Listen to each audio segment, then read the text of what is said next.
Hey guys, just a quick reaction video from the Springboks win against Italy.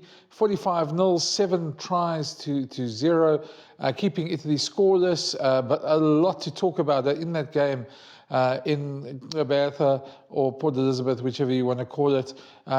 Certainly a great performance by the Springboks. Rassie Erasmus and them will be very happy with that. There will be a lot still to work on, which they'll enjoy as well. And a couple of interesting ones. Starting the game with a with a kickoff clearly designed to get a scrum. Putting Andre Hesthuizen in front of the kicker, and the kick didn't even travel 10 meters. Certainly was going to be, there was only one intention with that, I think we could all see, was to get the scrum there. And of course, it didn't really go their way. They got a free kick against them. But the scrum eventually came through and certainly dominated. Made Italy look silly, to be very honest. Really, even with 7 men, well, they put Andre Hesthuizen into the scrum at one point as well at 8. Really did well. Scrum still as strong as ever. So that was the one interesting move. The other interesting move, of course, which was the variation of the move, the one from 2019, which is so glad it's back. And it's so nice to see because it keeps the opposition guessing quite a bit. And that was the one where in the middle of the field, you set up a rolling maul. Only this time what they did, they used Ruan Nokia to jump, make as if he's jumping the line out. Of course, you can't get, if you jump, you can't be taken out in the air. And so it was lifted in the line out, sort of brought down in a maul, and they formed the maul. And it led to Malcolm Marx's try in that second half. But also, it worked both times. Soos 'n kanon in die middelveld. En dan 'n orthodoxe beweging, Ruan Nokia.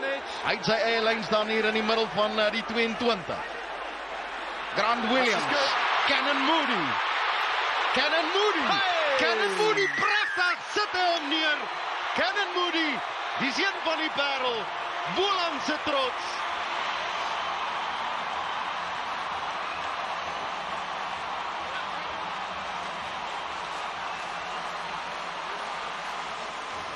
Moody die parel van die parel.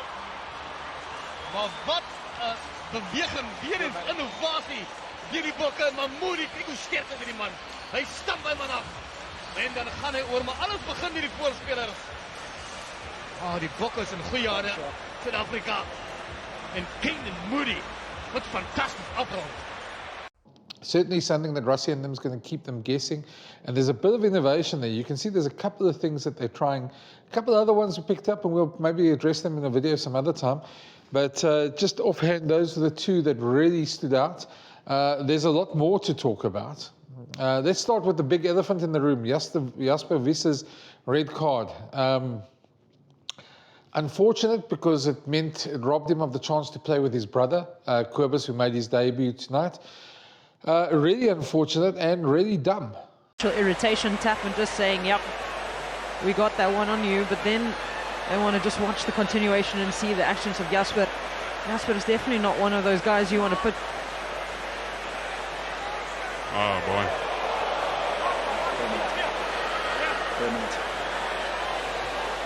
I'll have a decision. You can come back to me. Andrew, okay, back on you. So clearly we've just got hold in between white 1 and green 8 initially. And then 8 green leads with the head. Clear headbutt by green 8. It's going to be a permanent red card against green 8. I say really dumb because, it's not often I'd use that to describe something that a player does, but it certainly is something that really sort of stood out in the game. Unnecessary. It was a bit of handbags, a bit of pushing and shoving. And then Jasper Wisse went and did what I see Rugby calls the Uppington tap and go. He put his head to the Italian prop's head, and I know it was a soft red card. I know it was one that was maybe, you thought, think twice, was it really that bad? But I think we need to realize anything to do with a headbutt in rugby is a red card automatically. It's a zero tolerance for that. And those pictures that Andrew Brace saw, he had only one option, and he had to send Jasper Wisse off. I can't fault the ref on that one. I really can't. I think the only thing you could really quibble about, and it's really a bit of a moot point anyway, was Was it a permanent red card or was it a off-field red card, if I could put it that way? What I mean by that is, of course, is the way the 20-minute red card or the red card rule has now been, it gets sent to an off-field bunker for review, where it could have been a yellow and later upgraded to a red card, but in acts of bad foul play, refs have the right to make it a permanent red card. I think that was the only real talking point about that to me. I know Rossi looked all perplexed on the field there, and I'm sure he was shocked to see it was a red card as well. But I think from those pictures, in retrospect, when you go back and look at them and you see a player taking his head to the other head of another player, however soft it may be, the intent was there, and that was certainly seen by the referee as that. And when the referee sees it, that's the picture he sees. He has no other alternative. But yeah, I don't think it would have made much of a difference if it was sent for an off-field review. I think it's one of those where an off-field review would have anyway upgraded it to a red card anyway. So I don't think that's much of an issue there. But it did rob him from playing with his brother Jasper. It was supposed to be a big day for the family, for brother Kobus. And Kobus really put in the shift when he came onto the field. Really had a good debut, made some good meters, showed a lot of physicality, what we've seen from him in the Bulls. And I think he's got a big future at the Springboks as well. Okay, so that's the elephant in the room. Let's have a look at one or two other things. I made a few notes here. Next thing to also talk about was Willie LaRue's 100th game, a great testament to a great player. Certainly somebody who's carried the Springboks in some of the worst times in their times and is one of the best try assists kings in the world. I think there's a stat there that only 4 players in Test rugby have made more than 50 try assists in Test rugby, and Villy's one of them. The others are Aaron Smith, Bowden Barrett, and Finn Russell, and that's quite good company to be in. So a great testament for him. I think this might be it for Villy, though. I think we're probably going to see some of the younger guys. Villy will be phased out slowly. I don't think he's going to make the next World Cup. I think he probably knows that as well. But to get to his 100 was a magnificent achievement. Villy certainly has etched his name in history. He's now the 8th man in Springbok rugby to get 100 caps and certainly will go down as one of the best playmakers out there. Really great servant for the game and well done, Villy. I hope really it's a great celebration for him. Certainly been a player that's been misunderstood over the years and not everybody's favourite, but certainly somebody who's contributed a lot to Springbok rugby. Following that, got to give a word to the Bertha crowd. Wow, the Nelson Mandela Bay Stadium, it's always electric, it's always wonderful. And even through the TV, you could see they were having a jolt. And it was such great to see them enjoying it so much. They've been starved of rugby. I've been speaking to some friends who were at the game. They were saying earlier that they were so excited. The excitement levels were so high there. They all got together this morning already to get to the game, so I hope they made it to the game. But there was certainly a lot of excitement there, and Port Elizabeth deserves more Test rugby and probably deserves a bit better rugby administration, let's be honest there. Certainly if they get that, they'll be able to host it more, and it's certainly a place that's passionate about rugby, and you could see it in the crowd as well. So well done to them. He really put on a good show, and what a performance, what a version of the anthem they sang as well, and really supported the Boks 100%. Set! Square. Fagu Williams. Advantage. Yadlalwa lenhluva ku-Andrew Brace. Libbok. Wajikela uLibbok. Wayonyanisela. Ku-Andrew van der Merwe. Wanyela van der Merwe. Apha abantu. Naku-T-Rex.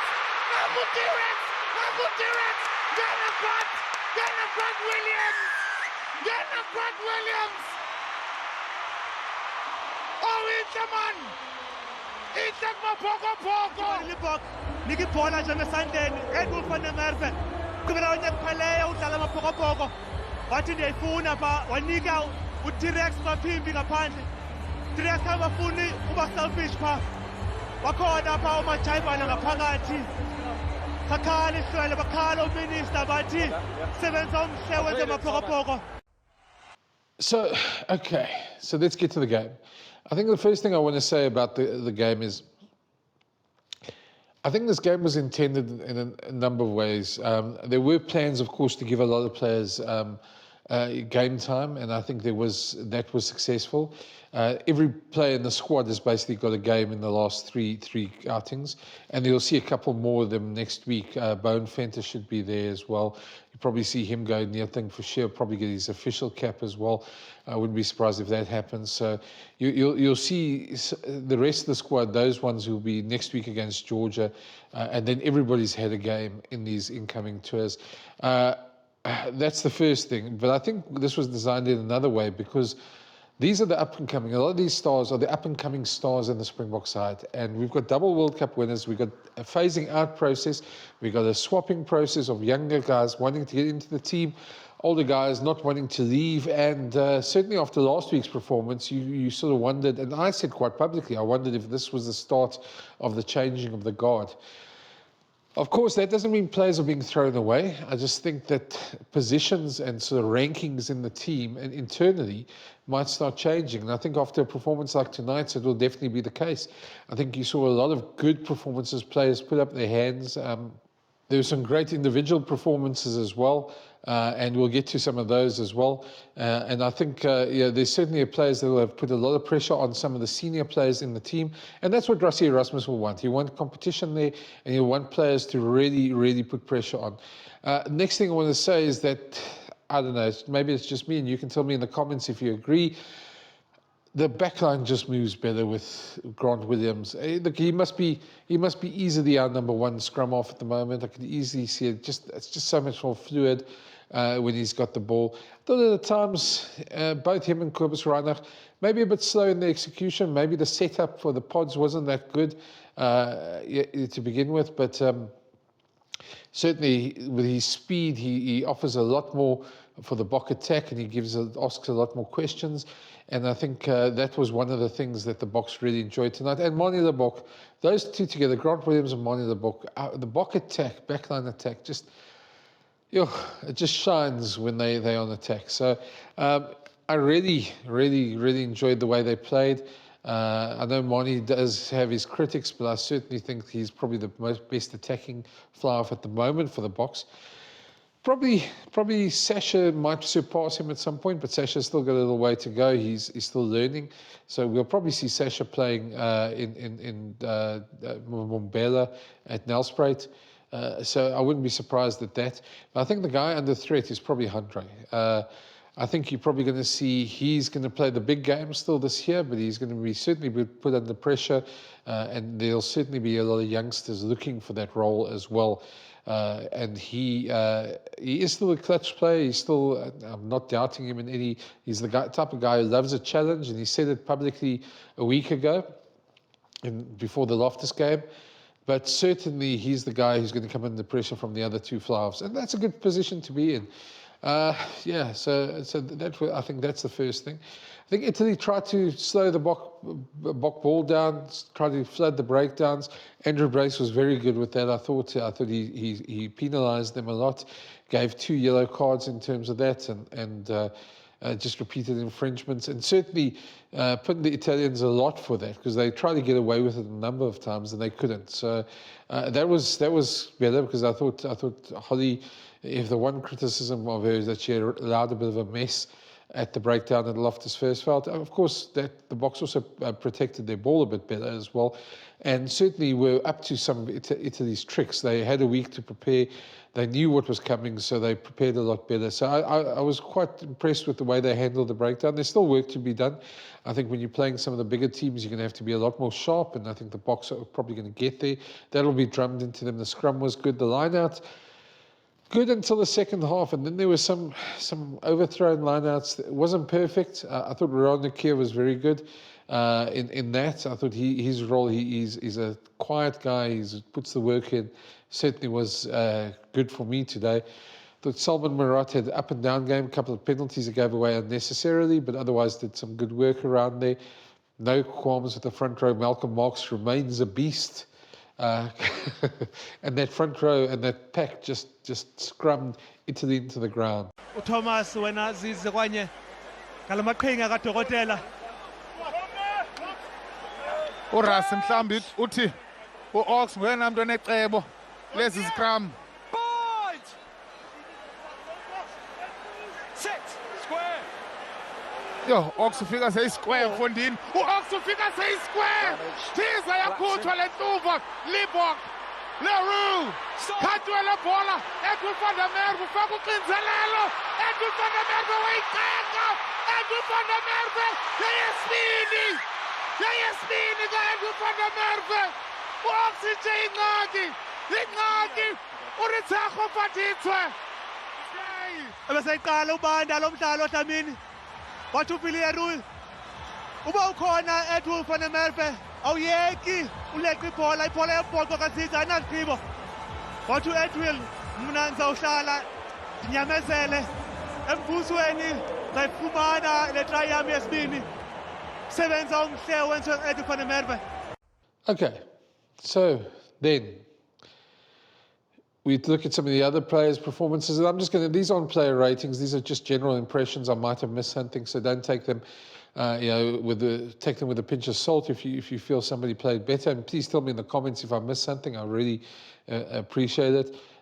Marco van Staden had an exceptional game for me. He was close to being man of the match for me. Certainly put in the workload. He was everywhere. He made some great tackles. He turned over some ball. It just was a general nuisance, and that's what you want your six to be. A general nuisance. Pieter-Steph du Toit, first game back, pretty good, pretty decent. Put in the hard yards there. Jasper, well, we didn't really, he looked good in the couple of minutes he was on, and the red card just sort of negated everything, unfortunately. And then the back line, Andre Esthuizen, powerful midfield performance as per normal. We expect that from him as well.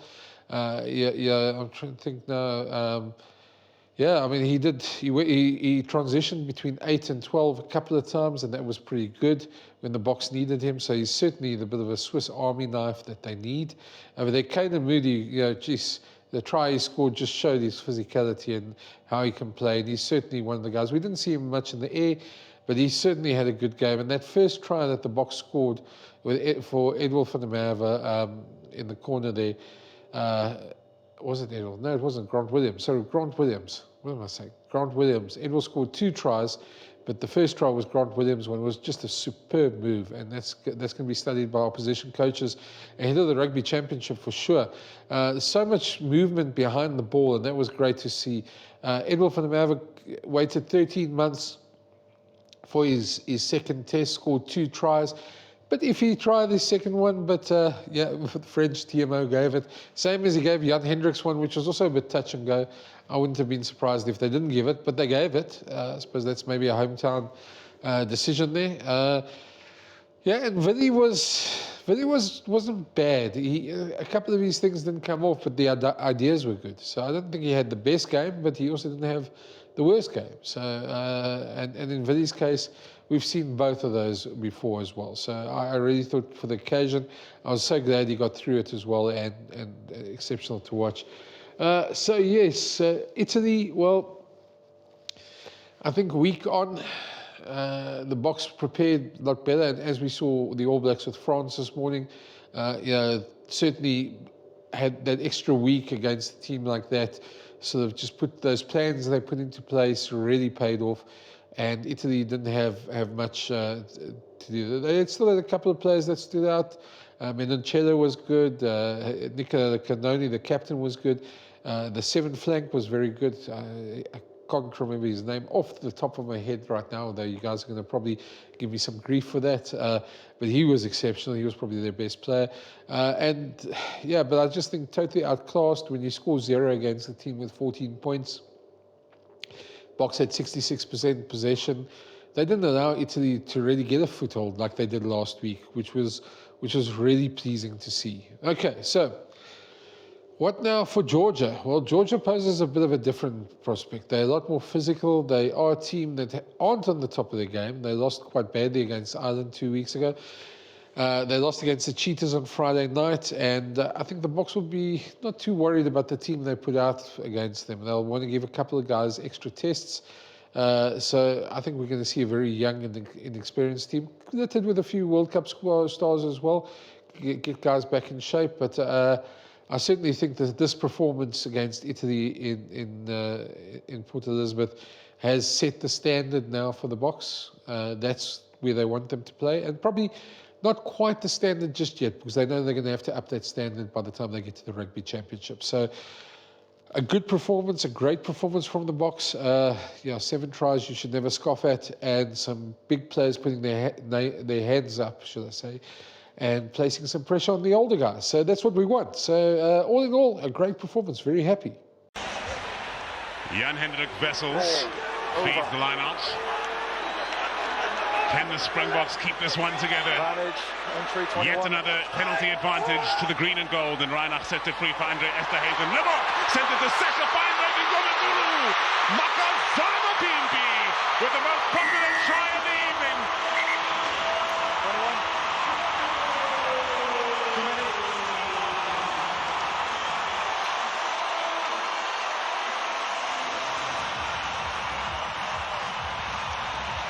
21 shots. Oh, Makazola Mapimpi's got the home crowd going.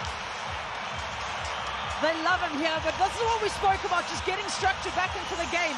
All those moving players again, getting on the outside shoulder, creating the numbers, ball in hand, ball beats the defender every single time. And we said this is probably one of the simpler ones that Makazola Mapimpi is going to score in his life. Keeps his width, gets the ball, pinpoint accuracy. Makazola Mapimpi extends the Springbok lead. With that, great news for the Springboks, and moving on to Nelspruit, they'll have definitely felt they took a step forward today. So yeah, and let me know in the comments there what you thought, who you thought had a good game, who you thought didn't have a good game, and if there's anything you feel the Boks need to improve on. And I certainly read all the comments. It's good to see, and I try and interact with as many as I can. So it's great. And if you haven't already, please smash that subscribe button. Obviously trying to build a bit of a channel here. So it's great to see, and it's always great to hear your comments as well. So thanks for watching this, and yeah, let me know your thoughts. Very keen to see. Have a good evening. Cheers.